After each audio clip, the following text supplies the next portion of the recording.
The basketball thumped against the pavement, a steady rhythm that drowned out the chaos in my head. I was alone in my backyard, the hoop creaking with every shot, when I saw her shadow stretch across the court. My neighbor, Ellie, stood there, and what she did next shattered everything I thought I knew about myself. I'm Riley Carter, 25, a graphic designer who'd rather shoot hoops than face the mess of my own emotions. Growing up in this quiet Portland suburb, I'd always been the tomboy baggy shorts, scuffed sneakers, and a heart I kept locked tighter than a safe. Relationships. They were for other people, the ones who had their lives figured out. Me. I was still untangling who I was, dodging questions from my family about why I wasn't dating, why I flinched when they tried to set me up with nice guys from church. The truth was, I didn't know why either. Not until that evening. Ellie Harper, 26, had moved in next door 6 months ago. She was all soft edges and quiet smiles, with wavy blonde hair that caught the light like it was trying to tell me something. She worked as a librarian, always carrying a book or a notebook, her fingers stained with ink. We'd wave across the fence, exchange small talk about the weather or her dog, Luna. But that was it. She was polite, reserved, and so damn mysterious I couldn't help but wonder about her. But I never let myself wonder too long. Wondering felt dangerous. That evening, the air was thick with the scent of cut grass and summer heat. I was practicing free throws, sweat dripping down my temples, when I heard her gate creak. I turned, expecting Luna to bound over. But it was Ellie, alone, clutching a piece of paper like it was her lifeline. Her green eyes were wide, nervous, but there was something else there, something fierce. "Hey, Riley," she said, her voice softer than usual, like she was testing the waters. "Can we talk?" I caught the ball mid-bounce, my heart doing a weird flip. "Sure," I said, trying to sound casual, but my voice cracked. I wasn't used to Ellie looking at me like that, like I was the only person in the world. She stepped onto the court, her sandals slapping lightly against the concrete. The paper in her hands trembled slightly, and I noticed her knuckles were white. "I've been meaning to give you this," she said, holding it out. But I didn't know how. I took the note, my fingers brushing hers for a split second. It was just a piece of folded paper, but it felt heavier than the basketball in my other hand. I unfolded it, my pulse racing for reasons I couldn't name. Her handwriting was neat, deliberate, but the words hit me like a freight train. "Riley, I've been watching you from my window, and I think I'm falling for you." I stared at the note, my breath catching in my throat. The world tilted, the hoop and the court fading into a blur.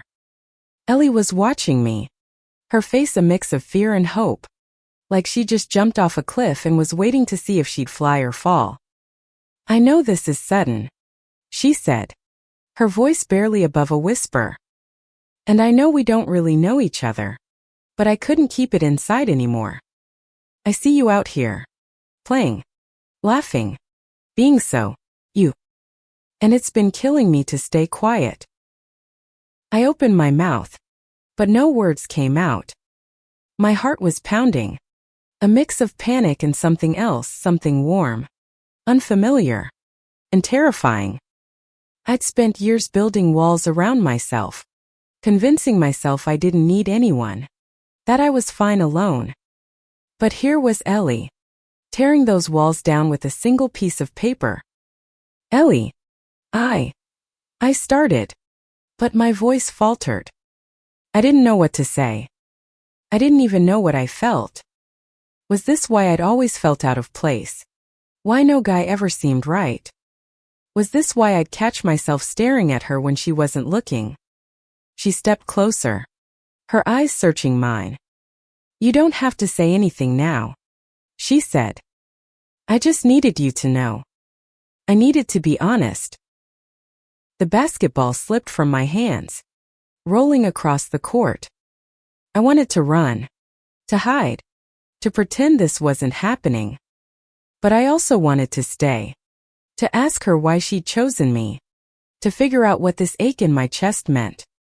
I was caught between fear and longing, and Ellie was standing there, waiting for me to choose. Before I could respond, headlights swept across the yard. My mom's car pulled into the driveway. Perfect timing. Ellie's face fell, and she took a step back. I should go, she said quickly, turning toward the gate. Wait, I called, but she was already slipping through the fence, her silhouette disappearing into the dusk. I stood there, clutching her note, my heart racing like I'd just run a marathon.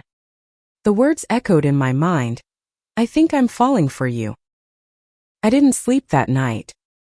I lay in bed, staring at the ceiling, replaying every moment of our conversation. Ellie's voice, her trembling hands, the way her eyes had locked onto mine. I read the note over and over, each word carving itself deeper into my chest. I'd spent so long running from myself, but now I couldn't escape the truth. Ellie had stirred something in me I couldn't ignore. The next morning, I stood at my window, staring at her house. Her curtains were drawn, but I could picture her inside, maybe writing in that notebook of hers, maybe wondering if she'd made a mistake. I wanted to go over there, to talk, to figure out what this was. But fear held me back. What if I wasn't ready? What if I hurt her? What if I wasn't who she thought I was? I grabbed my basketball and headed outside, hoping the familiar rhythm would clear my head. But every bounce felt different now, like the court wasn't just mine anymore. Ellie had changed it, changed me, and I didn't know if I was ready to face what came next. The ball hit the rim and bounced off, clattering against the pavement. I cursed under my breath, my focus shattered. All I could think about was Ellie's note, still tucked in my pocket, its words burning a hole through my thoughts. I'd spent the morning avoiding her house, avoiding her street, avoiding everything. But avoidance only works so long when your neighbor's window is 10 yards from yours. By noon, I was a mess of nerves, pacing my backyard like a caged animal. I didn't know how to face her, didn't know how to face myself. Was I supposed to knock on her door? Pretend nothing happened? Or was I supposed to admit that her confession had turned my world upside down? Around 2, I saw her. She was in her front yard, kneeling by a flower bed, her hands in the dirt. Luna, her golden retriever, lounged nearby, tail thumping lazily. Ellie looked so normal, so calm, like she hadn't just dropped a bomb on my life. I watched her for too long, my hands sweaty against the basketball. She must have felt my stare because she looked up, her eyes meeting mine across the fence. Hey, she called, brushing dirt off her hands.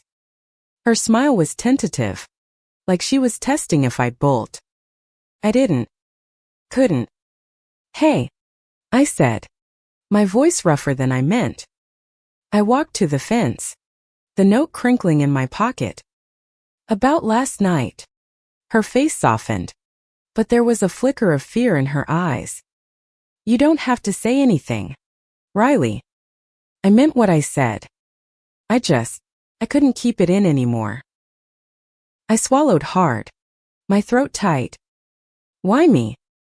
It came out quieter than I intended, almost a whisper. Ellie stood, wiping her hands on her jeans. She stepped closer to the fence, close enough that I could see the freckles across her nose. Because you're real, she said. You're out here, playing basketball, laughing, cursing when you miss a shot. You don't pretend to be someone you're not. And every time I see you, feel something I've never felt before. Her words hit me like a punch. I wanted to tell her she was wrong, that I was a mess, that I didn't know who I was. But the way she looked at me like she saw something worth wanting made me want to believe her. I don't know what I'm doing, I admitted, my voice shaking. I've never thought about. I couldn't finish. The words felt too big, too scary. Ellie reached across the fence, her hand hovering near mine. It's okay, she said. You don't have to have it all figured out. I don't either. Her hand was so close, and I wanted to take it, to feel her warmth, to let myself fall into whatever this was. But then I heard my mom's voice from the porch. Riley. Lunch. I flinched, stepping back. Ellie's hand dropped, and her smile faltered. Go, she said softly. We can talk later. I nodded, my chest tight, and headed inside. Lunch was torture. Mom prattled on about church, about a guy from her office who'd be perfect for me. I nodded along, my mind on Ellie, on the note, on the way her hand had almost touched mine. By the time I escaped back to the backyard, Ellie was gone, her yard empty except for Luna's water bowl. That evening, I found myself at her gate. I didn't plan it. My feet just took me there.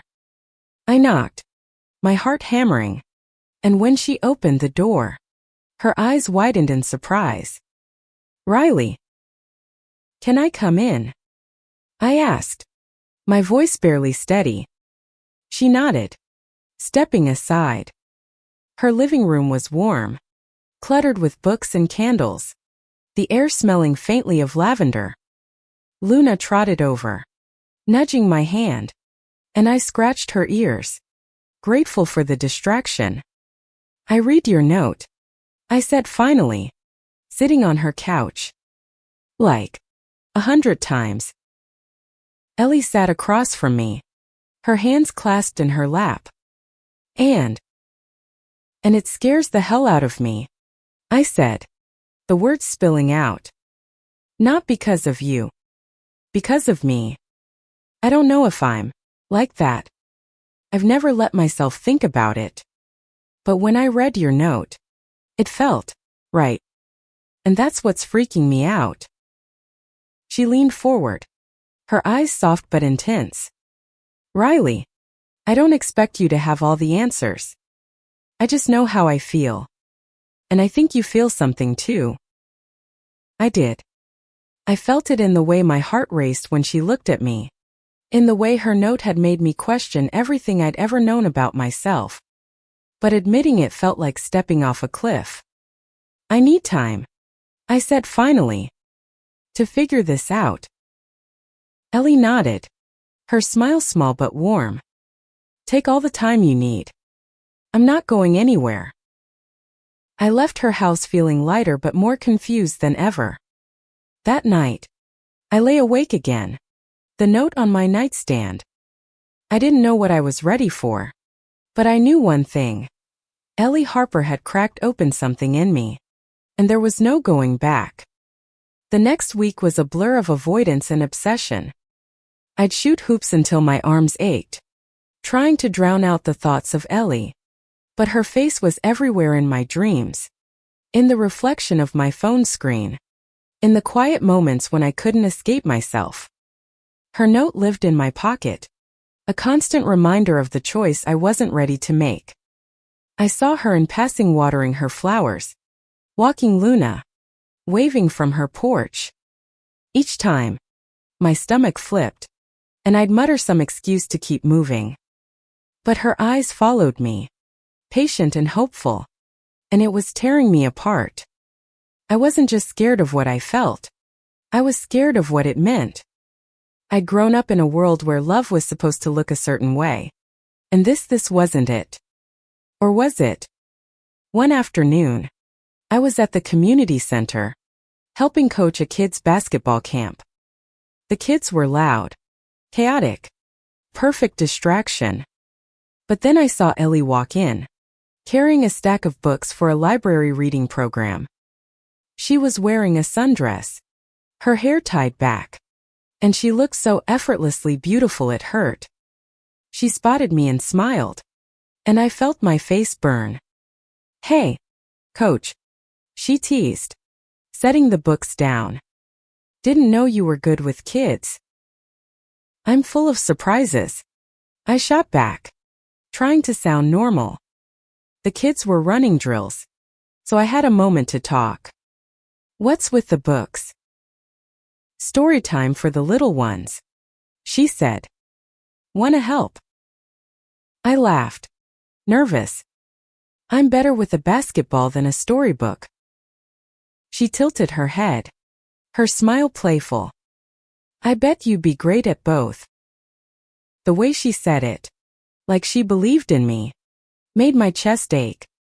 I wanted to stay, to keep talking, but one of the kids called my name, and I had to go.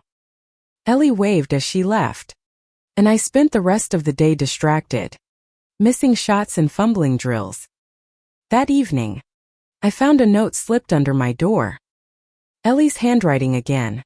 "Come to the library tomorrow at 7. I want to show you something." My heart raced. Was this a date? A trap? A chance to finally figure out what I was feeling? I went. The library was quiet, the kind of place that smelled like old paper and possibility. Ellie was at the front desk, her hair glowing under the soft lights. She smiled when she saw me, like she'd been waiting her whole life for this moment. "Follow me," she said, leading me to a small reading room in the back. The table was covered with books, poetry, novels, memoirs, all with dog-eared pages and sticky notes. "These are my favorites," she said. "Stories about people who found themselves, even when it was hard." Picked up a book, flipping through it. "You're trying to tell me something, aren't you?" She laughed, soft and nervous. "Maybe. I just thought, maybe these could help you figure things out. Or at least make you feel less alone." We spent hours there, reading passages to each other, laughing, talking about everything and nothing. She told me about growing up in a small town, about realizing she was gay when she was 16, about the fear and the freedom of finally accepting it. I told her about my family, about the pressure to be someone I wasn't, about the part of me that had always felt different but never had a name. When the library closed, we walked home under the stars. The air was cool, and our shoulders brushed as we walked. I wanted to hold her hand, but I didn't. "Not yet. Thanks for tonight," I said when we reached her gate. "Anytime," she said, her eyes bright. "Riley, you don't have to be afraid of this. Whatever you're feeling, it's okay." I nodded, my throat tight. As I watched her disappear into her house, I realized I wasn't just falling for her. I was falling into myself, into the truth I'd been running from my whole life. The next few weeks were a dance of courage and hesitation. Ellie and I fell into a rhythm: coffee runs, late-night talks on her porch, walks with Luna. Each moment with her felt like a step towards something bigger, something I was still afraid to name. But the fear was fading, replaced by a warmth I couldn't ignore. One Saturday, we went to a local farmer's market. The air was alive with the smell of fresh bread and flowers, and Ellie was in her element, chatting with vendors, her laugh bright and contagious. I watched her, my heart swelling, and for the first time, I let myself imagine what it would be like to be with her. Really with her. She caught me staring and grinned. "What's that look for?" "Nothing," I said, blushing. "Just, you're kind of amazing." Her eyes softened, and she reached for my hand, her fingers lacing through mine. It was the first time we'd touched like that, and it felt like the world had stopped spinning. Her hand was warm, steady, and I didn't pull away. That night, we sat on my back porch, sharing a blanket as the stars came out. She told me about her first love, a girl in high school who broke her heart. I told her about the boys I'd dated, how it never felt right, how I'd always felt like I was playing a part. The more we talked, the more I realized I wasn't just figuring out my feelings for her, I was figuring out me. I think I'm gay, I said finally, the words slipping out before I could stop them. They hung in the air, heavy and real. Ellie looked at me, her eyes shining. I'm proud of you, she said. That's a big step. I laughed, shaky. Yeah, and it's terrifying. She squeezed my hand. You're not alone, Riley. I'm right here. We kissed that night, under the stars, her lips soft and warm against mine. It was my first kiss with a woman, my first kiss that felt like it meant something. It was like coming home. But the world wasn't as kind as that moment. The next day, I got a text from my mom, dinner tonight. Bringing a friend who wants to meet you. I knew what that meant, another setup. I wanted to tell her no, to tell her about Ellie, but the thought of her reaction made my stomach churn. My parents were traditional. Church every Sunday. Family values etched into their core. How could I tell them their daughter was falling in love with the girl next door? I went to dinner, my heart heavy. The guy, Tom, was nice enough, but I couldn't focus.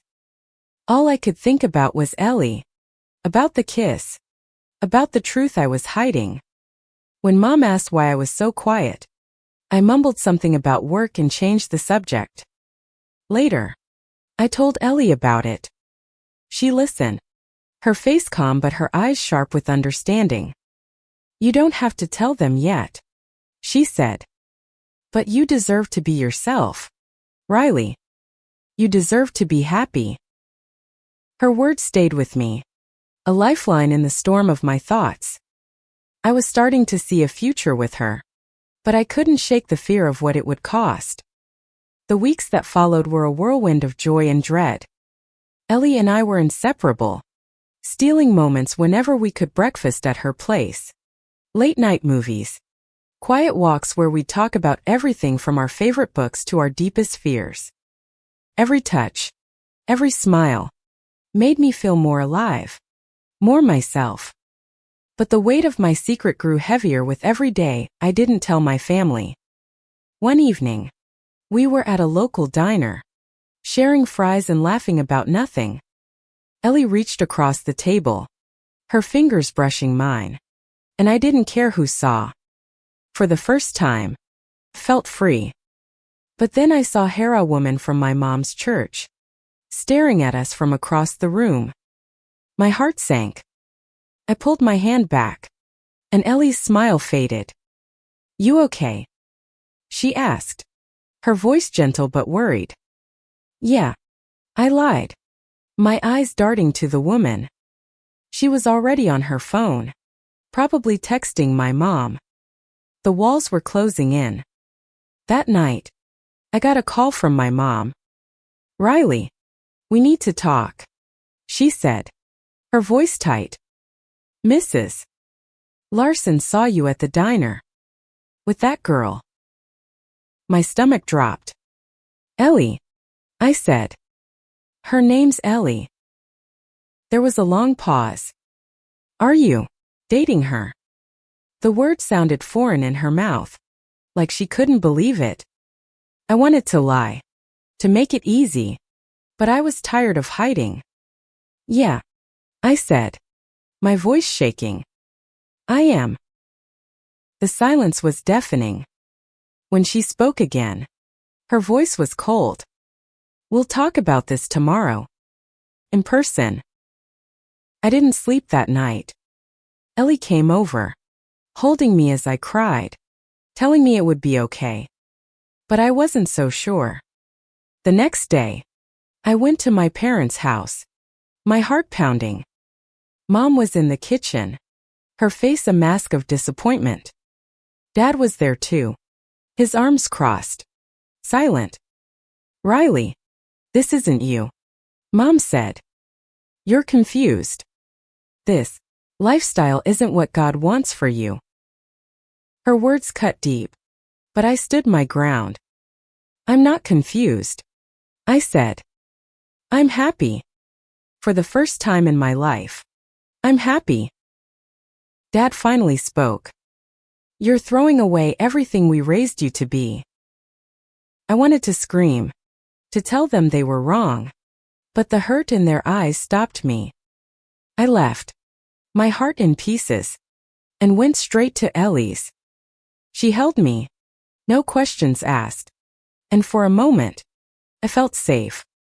But the fallout wasn't over. Word spread fast in our small community. Friends stopped texting. Neighbors whispered. And then came the letter from the church, inviting me to a meeting to discuss my choices. Ellie was my rock, but I could see the toll it was taking on her too, the sidelong glances, the judgment. "We can get through this," she said one night, her voice fierce. "Together." I wanted to believe her.